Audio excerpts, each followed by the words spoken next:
Hello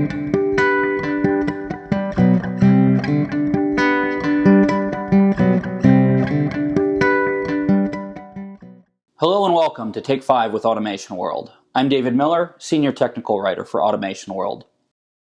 Today, I'd like to talk about something that's making major headlines, and not just in our industry, supply chains. So, we all know that there have been major disruptions to supply chains in the past year or so, and it's commonly perceived that this was set off by some of the port closures, labor shortages, and the lockdowns related to COVID-19. And that was certainly the catalyst. But the problem had actually been gestating since before COVID-19. COVID just revealed it. What supply chains have is an issue where the production of goods is very distant and segmented, with components for an end product made in dozens of different countries sometimes, meaning that the loss of access to just one can prevent a finished good from being produced entirely. We also have more shipping crates coming into the US than going out, meaning that in the countries that ship to us, their prices are increasing. And then we have driver shortages stateside that cause bottlenecks once goods are taken off the boat and hit the road en route to their final destination.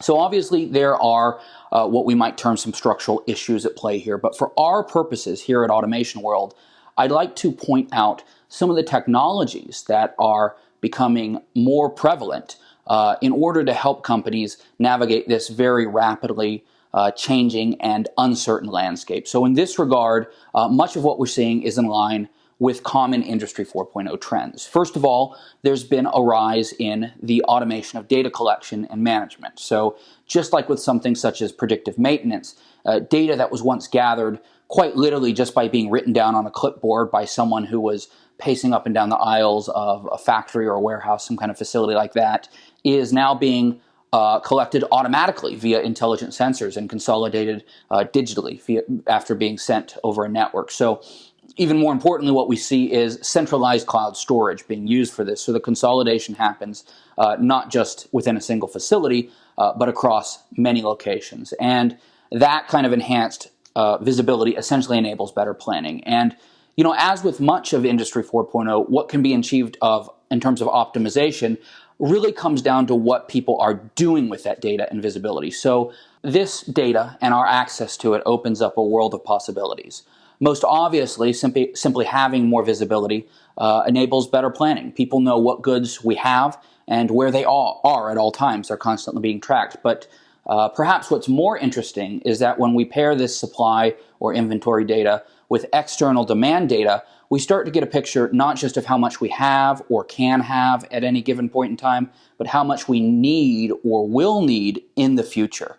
So for instance, I heard a story from a company that produces building materials about how they were using information from banks that pertain to the issuance of home mortgage loans to predict how much of their product they would need to supply in order to meet the demand for new construction starts, forecasting significantly into the future. So that's just one of hundreds of examples we could give.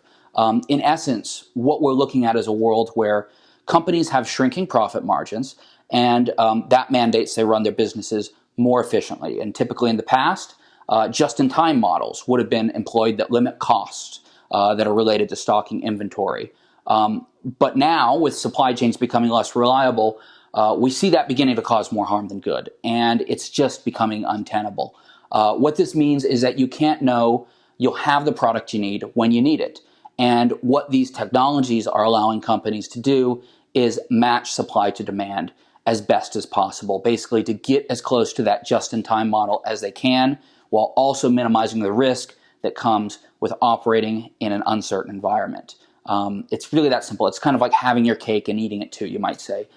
So there's much, much more to this topic, but in this short 5-minute video, that's all I can talk about today. But if you're interested, do check out the links below for more, and keep your eyes on Automation World's homepage for more news relating to supply chain technology to come in the days ahead.